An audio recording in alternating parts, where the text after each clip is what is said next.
Bienvenue à toutes et à tous. Aujourd'hui, on va lire un verset de la Bhagavad Gita. Alors, c'est bien celle d'ici. C'est juste la toute dernière édition qui a été sortie. Donc, c'est pas la petite bleue, c'est une version un peu augmentée avec un peu plus de commentaires. Parce que c'est difficile de tout contenir dans un tout petit livre. Donc, ça tenait au cœur de Gurudev de faire cette version-là aussi, avec un peu plus de détails. Donc, je vais lire un de ces commentaires-là aujourd'hui. Mais d'abord, on va chanter tous ensemble. Om Namo Bhagavate Vasudevaya.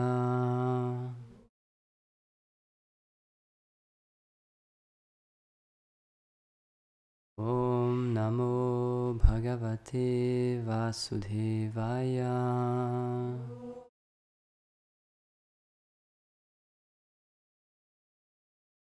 Om Namo Bhagavate Vasudevaya.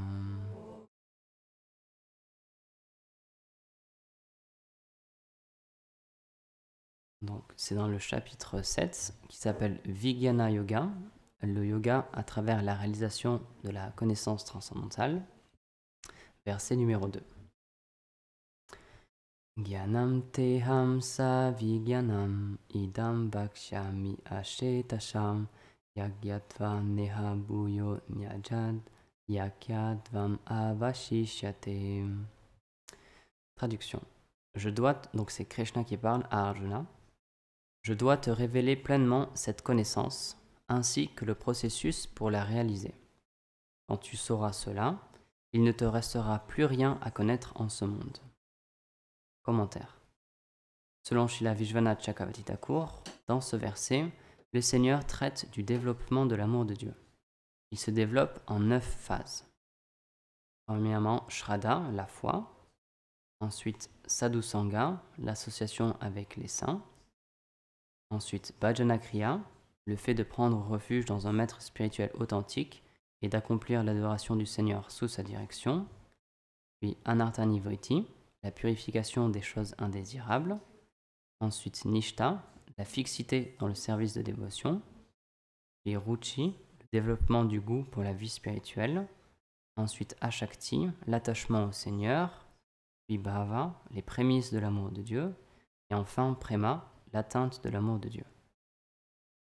Jusqu'à ce qu'une personne atteigne Ashakti, donc l'attachement à la personne de Krishna, la connaissance qui est réalisée dans les stades inférieurs est en relation avec sa puissance et son opulence. Il n'y a donc pas d'intimité révélée. Les sentiments qui sont connus vis-à-vis du Seigneur sont la crainte et la vénération. Cette connaissance de Dieu est appelée dans ce verset Jnana. Plus tard, lorsqu'un dévot atteint le stade Ashakti, il peut réaliser la douceur de Krishna qui est supérieure à ses aspects d'opulence et de puissance. Cette connaissance supérieure est alors désignée dans ce verset par le nom de Vijnana. Lorsqu'une personne comprend ce développement de l'amour de Dieu, sa connaissance englobe toute chose, que ce soit l'aspect impersonnel de Dieu, Brahman, ou Paramatma, l'âme suprême présente dans le cœur, puisque Krishna est l'origine de tous ces autres aspects. Celui qui connaît Krishna connaît donc toute chose. Om Gyanatimirandasya Gyanam Jala Shalakaya Chakshurumilitam Yena Tasmai Shri Gurave Namaha Shri Chaitanya Manobishtam Stapitam Jena Bhutale Svayam Rupa Kadamayan Dadati Svapadam Tikam He Krishna Karuna Sindhu Dinabandhu Jagatpate Gopesha Gopika Kanta Radha Kanta Namostute Tapta Kanchana Gaurangi Radhe Vrindavaneshwari Vrishabhanu Suti Devi Pranamami Hari Priye Jaya Shri Krishna Chaitanya Prabhu Nityananda Shri Advaita Gadadhar Shivasadi Gaura Bhakta Vrinda Hare Krishna Krishna Krishna Hare Hare Hare Rama Rama Rama Hare Hare Namam Vishnupadaya Krishna Prasthaya Bhutale Srimate Bhaktivedanta Swamini Namine Namaste Sarasvati Deve Kauravani pracharine nirvishesha shunyavadi paschatya deshatarine panchakalpatarubhyascha kripa sindhubhya eva cha patitanam pavanebhyo vaishnavebhyo namo namaha. C'est un commentaire qui est assez long quand même, beaucoup de descriptions, mais ça fait partie entièrement de notre philosophie parce que, comme l'expliquait Prabhupada, c'est une science. C'est la science de l'amour de Dieu et c'est la science de la réalisation de qui on est réellement. Et c'est en ça que on peut dire que c'est ça la différence entre quelque chose de spirituel et quelque chose de religieux. Parce que parfois, être religieux, on va à la messe le dimanche parce que tout le monde fait ça, parce que c'est notre famille. Si on est né en France, par exemple, ou en pays catholique, on va à la messe parce que voilà, c'est dimanche, donc il faut aller à la messe. Mais c'est pas forcément quelque chose qu'on a choisi ou quelque chose qui vient du cœur. Et donc c'est pour ça que quand on dit à quelqu'un il est très religieux, c'est souvent externe parce que c'est ce qu'on peut voir. Ah oui, on voit qu'il est très religieux, il va à la messe, ou il s'habille de telle manière, etc. Mais ça ne nous dit rien sur l'état de son cœur et qu'est-ce qu'il pense à l'intérieur. Et c'est pour ça que nous, on appelle plutôt ça la spiritualité. C'est un choix personnel, c'est quelque chose qu'on a vécu en fait, c'est une expérience. Et c'est ça qu'on propose et c'est sur ça qu'on base en fait notre vie spirituelle. Justement, c'est une question d'expérience. Toutes les personnes qui pratiquent une vie spirituelle, si elles ont fait ce choix d'avoir cette pratique-là, ou s'ils l'ont hérité, s'ils l'ont gardé, pour beaucoup d'entre elles, c'est basé sur une expérience. Parce que sinon, on peut très bien convaincre quelqu'un de changer de religion, ou de changer de foi, etc.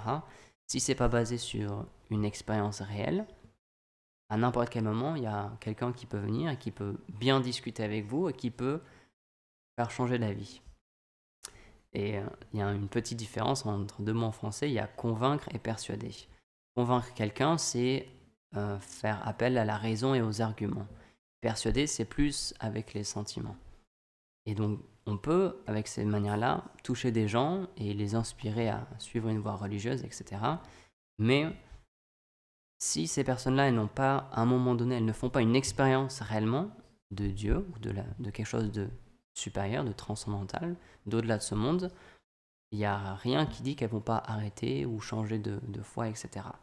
Et donc c'est pour ça qu'il y a toutes ces choses-là qui sont décrites dans la Bhagavad Gita et en général dans les Védas. Donc nous, on fait partie d'une tradition qui s'appelle Vaishnav, Gaudiya Vaishnav pour être plus précis. Et il y a une l'emphase qui est vraiment mise sur les textes. Il y a beaucoup, beaucoup d'importance qui est donnée sur la connaissance et sur le fait d'étudier et d'apprendre. Et comme on lit dans la règle, par exemple, tous les matins ici, c'est expliqué que si quelqu'un il n'étudie pas, ça va être difficile pour lui de développer l'amour de Dieu. Alors ça peut sembler étrange, parce qu'en même temps, c'est pas qu'on est tous des grands intellectuels, c'est pas qu'on aime tous lire ou qu'on a cette capacité à lire, à se rappeler des versets, parce qu'en plus là on lit du sanskrit, donc c'est un peu hermétique, c'est pas très accessible quand même, mais c'est le principe juste de la connaissance en fait. Si on n'arrive pas à lire en sanskrit, c'est pas grave, c'est pour ça qu'il y a tout qui est en français ici. 99% de ce livre c'est en français, il y a juste les versets qui sont en sanskrit pour qu'on montre que c'est bien quelque chose d'originel, c'est pas quelque chose qu'on a inventé. On montre la source, on montre d'où ça vient, mais on parle en français, on étudie en français, les commentaires on les traduit en français, etc. Parce que c'est très important de comprendre ce qu'on fait. Encore une fois, c'est pas qu'on suit quelque chose aveuglément, c'est qu'on fait une expérience. Et avec cette expérience-là, on se dit oui, c'est ça que je veux continuer dans cette voie spirituelle, ça me touche d'une manière ou d'une autre, même si je comprends pas pourquoi, je fais l'expérience de quelque chose. Donc je vois que c'est pas juste des paroles.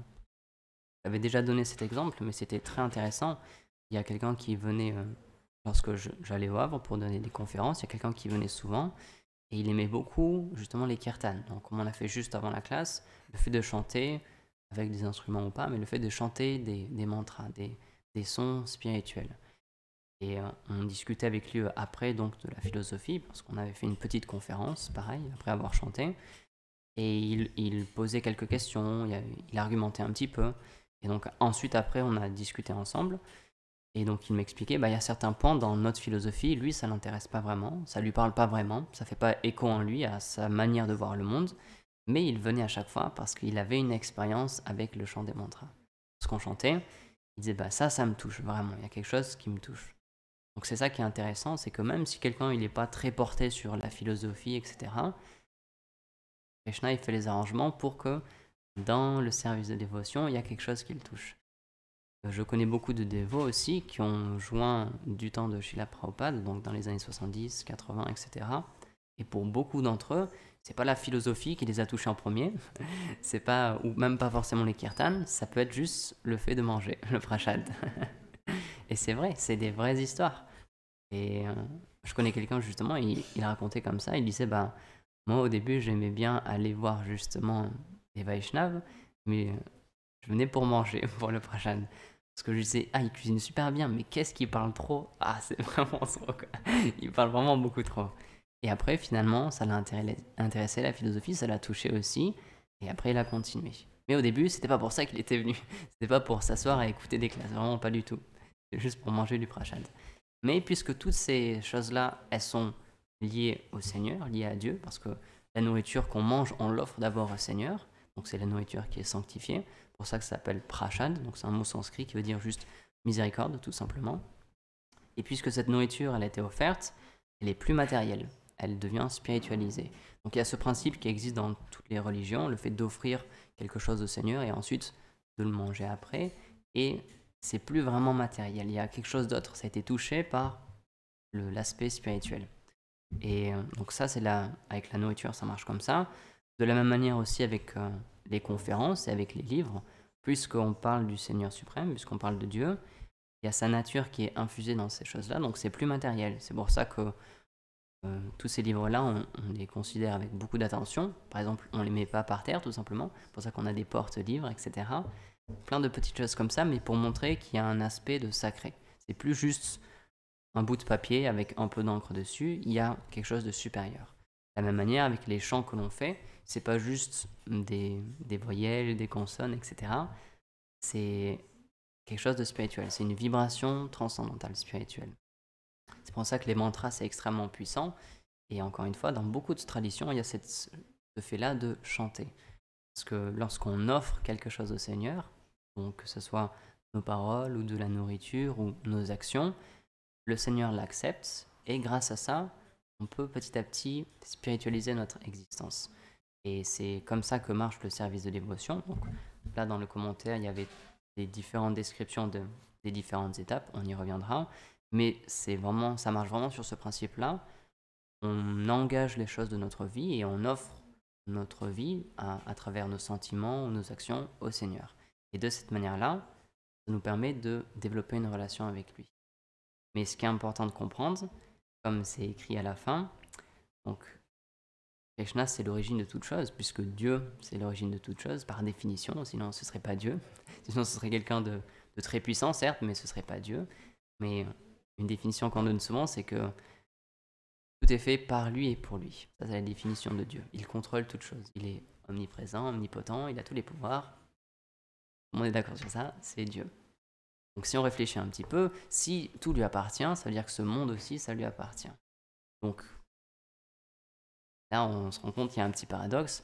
Comment est-ce que je peux offrir quelque chose à Dieu si Dieu possède toute chose déjà? C'est un peu bizarre quand même. Si je vous dis, bah tiens, je vais lui offrir, par exemple, je sais pas, je vais lui faire une donation de 100 euros ou 200 euros, mais si on comprend la philosophie, c'est expliquer que Dieu, tout lui appartient. Même cette terre, tout lui appartient. Donc c'est comme si on redonnait à Dieu ce qui lui appartenait déjà. Donc comment est-ce que ça peut le satisfaire? Et la réponse nous est donnée. Ce qui le satisfait, c'est pas ce qu'on lui donne physiquement, matériellement. C'est la conscience avec laquelle on lui donne ces choses-là. Et c'est pour ça que ça disqualifie personne. Même si on n'est pas très riche, même si on n'a pas 100 euros à donner au Seigneur, par exemple, c'est pas grave. Tout ce qu'on peut lui donner, c'est nos sentiments. Et c'est la manière dont on fait les choses. Je réfléchissais à ça la dernière fois, lorsque je nettoyais le temple en faisant le balai. Il n'a pas besoin de ça, le Seigneur, parce que tout lui appartient déjà. Et si moi je le fais pas, quelqu'un d'autre le fera à ma place. C'est pas grave. Donc en soi, c'est pas le fait de balayer le sol qui lui importe. C'est le sentiment avec lequel je le fais, parce que c'est ça que je lui offre en fait. Il y a Sachinandan Maharaj qui donnait cet exemple, donc c'est un swami, Donc, son service, c'est de voyager dans le monde entier, de donner des conférences, d'inspirer les gens, etc., de chanter avec eux. Et il donnait cet exemple, il disait, regardez, imaginez, je viens dans un pays et il y a quelqu'un qui a été désigné pour justement m'accueillir, me donner à manger, me trouver une chambre, etc. Et si cette personne-là, elle vient vers moi et je vois qu'elle ronchonne, qu'elle n'est pas satisfaite, donc elle fait son service, elle me donne à manger, elle me donne une couverture pour que je puisse bien dormir la nuit, etc. Si je vois qu'elle fait en étant en colère, en étant triste, ça va être difficile pour lui. Je vois qu'il n'est pas satisfait dans cette situation. Et à l'inverse, si je vois que quelqu'un il est vraiment très heureux de faire ce service-là, je vois qu'il est joyeux, etc., il n'y a pas la même disposition. Pourtant, ces deux personnes-là font exactement la même chose. Elles font un service qu'on leur a demandé, donner de la nourriture, trouver un logement, etc. Donc, ce qui est vraiment important, c'est la conscience avec laquelle on fait les choses. Parce que peu importe qu'on balaye ou pas, qu'on fasse la vaisselle ou pas, ou qu'on offre notre temps au Seigneur ou pas, il est Dieu, donc en soi, il faut bien comprendre qu'il n'a pas besoin de ces choses-là. Pourquoi il nous permet de faire ces choses-là? C'est pour nous engager, c'est simplement pour nous en fait. Et c'est pour ça que le principe de la déité est très important aussi dans notre philosophie. C'est Dieu qui vient pour qu'on puisse s'occuper de lui, pour qu'on puisse lui offrir justement notre temps et nos sentiments. Donc c'est pour ça que ça reste Dieu quand même si on lui offre à manger, etc. En soi, il n'en a pas besoin. Ce qu'il a besoin, c'est nos sentiments. Et ça, on ne peut pas le feindre, ça, on ne peut pas le tricher. Parce qu'on peut très bien donner 100 euros ou 200 euros comme ça en donation, même aux yeux de tout le monde, dire regardez, je fais des grosses donations au temple, moi, etc. Mais dans le cœur de cette personne, peut-être qu'il fait ça juste pour être apprécié des autres, juste pour avoir la reconnaissance des autres, on ne sait pas en fait. Mais Dieu, lui, il sait, parce qu'il est dans le cœur de chaque personne. Il voit toutes ces choses-là. Il y a cet enseignement qui a été donné aussi par Jésus. Il y avait quelqu'un de très riche qui a fait une grosse donation, justement, comme ça. Et après, juste après lui, il y a une vieille dame très pauvre qui a donné juste quelques sous. Il a dit à ses disciples, ben, elle a donné plus, parce qu'elle a donné tout ce qu'elle avait. Alors que lui, le monsieur très riche, peut-être c'était 1% de sa fortune, c'était rien du tout pour lui. Donc ça semblait beaucoup, mais lui, il n'a pas vraiment fait un effort, c'était pas grand-chose pour lui. Donc c'est pour ça que, encore une fois, le plus important, c'est la conscience avec laquelle on fait ces choses-là. Et donc, on peut se demander, mais comment on fait du coup pour développer cette conscience-là? Si c'est pas naturel, si c'est pas inné, comment on fait pour développer cette chose-là? Donc c'est là qu'on revient aux commentaires avec toutes les différentes étapes de l'amour de Dieu qui sont développées. Donc la première étape, c'est Shraddha, la foi. C'est lorsqu'on dit d'accord, je pense que Dieu existe et j'ai envie d'en savoir un peu plus. J'ai foi en lui, j'ai foi dans les Écritures et je veux en apprendre un peu plus. C'est seulement à partir de là que on peut commencer à établir une relation avec le Seigneur. Et la deuxième étape, tout de suite après, c'est Sadhu Sangha, l'association avec les personnes saintes. Donc c'est pas forcément déjà des personnes pleinement réalisées ou des âmes pures, parce qu'il y en a très très peu, c'est rare, mais c'est le principe de s'associer avec des gens qui ont, comme nous, un désir de progresser et d'en apprendre un peu plus sur le Seigneur. C'est ça qu'on dit aussi, c'est Vaishnav Sangha, le fait de s'associer avec des personnes qui pratiquent une vie spirituelle, parce que c'est grâce à leur association, c'est dans leur association qu'on va pouvoir justement changer notre mentalité et apprendre à développer des qualités Vaishnav. C'est pour ça qu'on le répète très souvent, mais vraiment le plus important dans le service de dévotion pour progresser, c'est l'association avec les Vaishnavas, l'association avec des dévots, avec des personnes qui ont un désir aussi de servir le Seigneur. Parce que c'était expliqué que, même les Védas expliquent ça, on obtient les qualités et les défauts des personnes que l'on côtoie, mais plus précisément, on obtient les qualités et les défauts des personnes avec qui on échange notre cœur. Parce qu'on côtoie, tout le monde côtoie plein de personnes. Que ce soit juste pour aller au travail, dans le métro, il y a plein de personnes, ou même au travail, c'est des gens qu'on voit tous les jours, quotidiennement, mais c'est pas forcément qu'on échange notre cœur avec elles. Ça peut être des collègues, ça peut être des amis, mais c'est pas forcément des personnes avec qui on a une relation profonde, intime, etc. Et les Védas nous expliquent que c'est avec ce genre de personnes, justement, où on développe vraiment un lien profond, on échange en fait nos qualités. C'est pour ça qu'on peut s'élever ou on peut régresser simplement avec une bonne ou une mauvaise association. Gurudev, il donne cet exemple. Très jeune, il a été associé avec des personnes violentes qui prenaient de la drogue, etc. Et donc, naturellement, pour lui, il a suivi ce chemin-là aussi parce que c'est ce que tout le monde faisait. Et s'il voulait avoir une place dans cette situation où il était né, c'était naturel de faire comme ça. Et lorsqu'on voit les études, très souvent, les personnes qui sont violents avec leurs enfants ou avec leur famille ou qui ont des relations toxiques, etc., c'est des gens qui ont vécu ces choses-là, en fait, quand ils étaient enfants, tout simplement. Donc, ces choses-là, on le sait tous. On sait que ça existe même au niveau de la science, de la psychologie, tout ça, ça a été prouvé. Et les Védas nous rappellent cette chose-là. On obtient les qualités et les défauts des personnes avec qui on s'associe. Donc, tout simplement, si on veut développer notre amour pour Dieu, si on veut apprendre à plus le connaître, tout simplement, il faut s'associer avec des personnes qui ont aussi ce désir-là. Et encore mieux, s'associer avec des purs dévots, avec des personnes qui ont déjà pleinement réalisé leur relation avec le Seigneur. Et donc là, on peut vraiment dire sadhu, des personnes saintes, ce genre de personnes-là. Et leur association, elle est très rare, elle est très désirée. C'est pour ça, si on a l'opportunité de rencontrer des personnes saintes, des personnes qui ont vraiment une vie spirituelle très profonde, leur vie, elle est basée vraiment sur cette vie spirituelle-là, c'est une opportunité qu'il ne faut absolument pas rater, parce que c'est très très rare. C'est expliqué c'est dans le verset juste après, c'est intéressant. Donc c'est le chapitre 7, verset 3. Parmi des milliers d'hommes, un seul peut-être s'efforcera d'accéder à la perfection. Et parmi ceux qui l'atteignent, donc on est déjà à 1 sur 1000, hein, c'est pas beaucoup, il est rare que l'un d'eux parvienne à me connaître en vérité. Donc c'est pour ça, c'est quelque chose de tellement rare, les gens qui ont foi en Dieu, qui ont foi qu'il y a quelque chose d'autre que juste ce monde matériel, et qui essaient de développer des qualités dans leur vie, justement. Et c'est encore plus rare les personnes qui ont pleinement réalisé qui est Dieu réellement, et qui ont une relation avec lui. Mais ça existe, et c'est pour ça que tous ces textes-là nous ont été donnés, pour nous montrer que cette voie-là, ben, elle a été suivie depuis des milliers et des milliers d'années par plein de monde, par plein de sages, et ça marche. C'est juste une question de foi, il faut l'accepter, encore une fois, c'est pour ça que ça commence, la première étape c'est Shraddha, la foi, et lorsqu'on a cette foi-là, on a accès à quelque chose de supérieur, on a une vision et on se rend compte que oui, il n'y a pas juste ce monde matériel, il n'y a pas juste la matière inerte, il y a quelque chose d'autre au-delà. Et si on veut en savoir plus, bah, tout simplement, il faut s'associer avec des personnes qui ont eux aussi ce but-là et ce désir-là dans la vie. Donc la troisième étape, ensuite, après avoir obtenu la foi et s'être associé avec des personnes qui ont aussi ce désir de progresser spirituellement, c'est Bhajana Kriya, le fait de prendre refuge d'un guide spirituel authentique et d'accomplir l'adoration du Seigneur sous sa direction. Donc ça, c'est pour ça que tous les mots sont importants, et c'est pour ça qu'on dit bien un maître spirituel authentique. Malheureusement, on est dans l'âge de Kali, donc c'est l'âge de l'hypocrisie, de la querelle, et il y a beaucoup de tricheurs. Il y a beaucoup de personnes qui se disent être des guides spirituels, mais juste pour avoir de l'argent, du pouvoir, de la reconnaissance, etc. Et même, j'allais dire même en Inde, mais même surtout en Inde, en fait.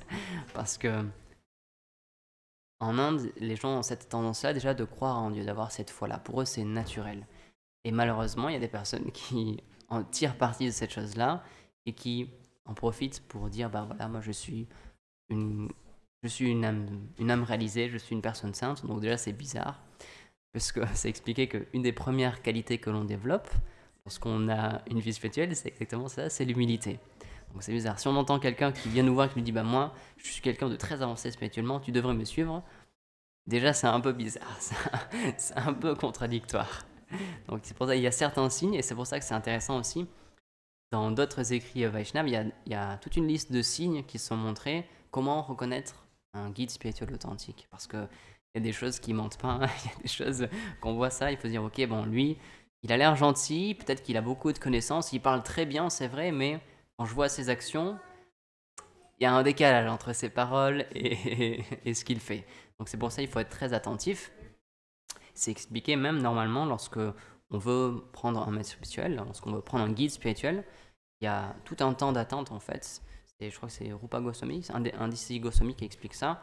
On devrait étudier cette personne-là pendant 6 mois, pendant 1 an, et cette personne-là aussi devrait nous étudier pour voir si lui, il peut être un bon maître pour nous, un bon guide, et si nous, on peut être un bon élève aussi. C'est pour ça que c'est pas du jour au lendemain comme ça.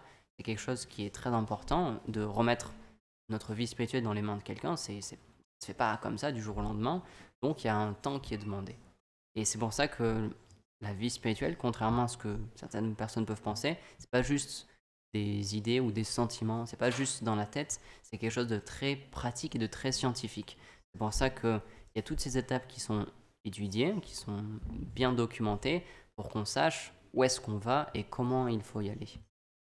C'est comme un trajet en fait qui a été marqué parce qu'il y a des personnes qui ont déjà réalisé leur relation avec Dieu, il y a des personnes qui sont très avancées spirituellement et ces personnes-là, elles ont écrit des livres et nous ont expliqué toutes les étapes par lesquelles on va passer. Parce qu'elles-mêmes, elles sont passées par ces étapes-là. Donc elles savent très bien le chemin, elles savent très bien comment ça va marcher.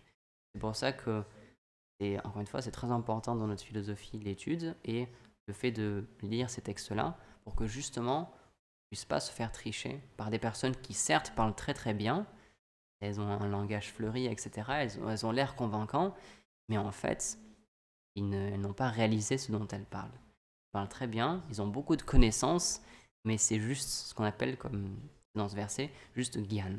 C'est juste de la connaissance. Mais c'est pas vigyan, c'est pas de la connaissance réalisée, c'est pas spirituel. Ça reste encore matériel, malheureusement. Donc c'est pour ça que c'est très très rare, encore une fois, mais ce genre de personnes existe bien.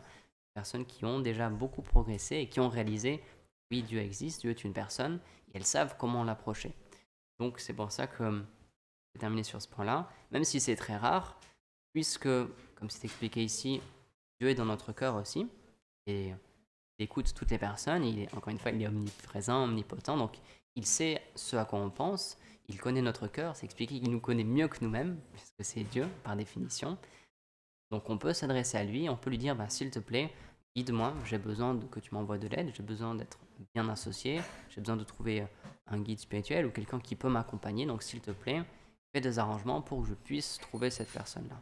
Et il faut avoir foi que puisque c'est Dieu, il nous entend, donc il va faire les arrangements. Si on lui demande, pourquoi est-ce qu'il refuserait? Puisque son désir, c'est qu'on retrouve notre relation avec lui, puisqu'il nous aime, c'est comme un père aimant, donc pourquoi est-ce qu'il refuserait? Donc il faut vraiment avoir cette foi-là que si j'en ai vraiment le désir, si j'ai envie de progresser spirituellement et que je le demande à Dieu, pourquoi est-ce qu'il ne ferait pas ça? Donc heureusement, on n'est pas tout seul, encore une fois. Dieu, il est là, il nous écoute. Et même lorsqu'on pense qu'on est vraiment perdu, etc., ou vraiment tout seul, bah, il y a toujours cette personne-là dans notre cœur. C'est pour ça qu'en sanskrit, on l'appelle Paramatma. C'est Dieu présent dans notre cœur. C'est sous cet aspect-là. Et donc oui, il est toujours présent. Même si on ne peut pas le voir à l'extérieur, il est toujours dans notre cœur. S'expliquer, c'est comme deux oiseaux sur une branche. Il y a un oiseau qui est nous, qui sommes en train de vagabonder dans ce monde. On essaie de manger les fruits de l'arbre sur lesquels on est posé. On essaie de profiter de ce monde. Et à côté, il y a un autre oiseau qui juste observe. C'est Paramatma, c'est le Seigneur. Et il observe, il attend. Il dit, bon, quand est-ce qu'il va se tourner vers moi? Quand est-ce qu'il va essayer de relationner avec moi? C'est juste une question de temps, mais avant tout, c'est vraiment une question de désir aussi. Est-ce qu'on veut développer notre relation avec lui ou pas? Puisque Dieu, c'est le Seigneur de la liberté aussi, il ne nous force pas. Si on n'a pas envie de se tourner vers lui, si on veut juste rester dans ce monde et profiter de ce monde, mais en n'ayant aucune relation avec lui, il va accepter cette chose-là aussi, parce qu'il ne veut pas nous forcer. Non, c'est pas de l'amour, c'est de l'esclavage, on peut appeler ça comme on veut, mais c'est pas de l'amour sinon. C'est pas naturel, si c'est pas un élan spontané. Donc il va respecter cette chose-là. Mais dès qu'on va se dire, ok, j'ai envie de me tourner vers lui, puisqu'il attend que ça, alors là, il va être très satisfait. Il faut avoir foi qu'il va faire tout pour que notre vie s'améliore, pour qu'on puisse davantage apprendre à le connaître. Ça a été ici pour aujourd'hui. Grantra Srimad Bhagavad Gita qui Shila Prabhupada qui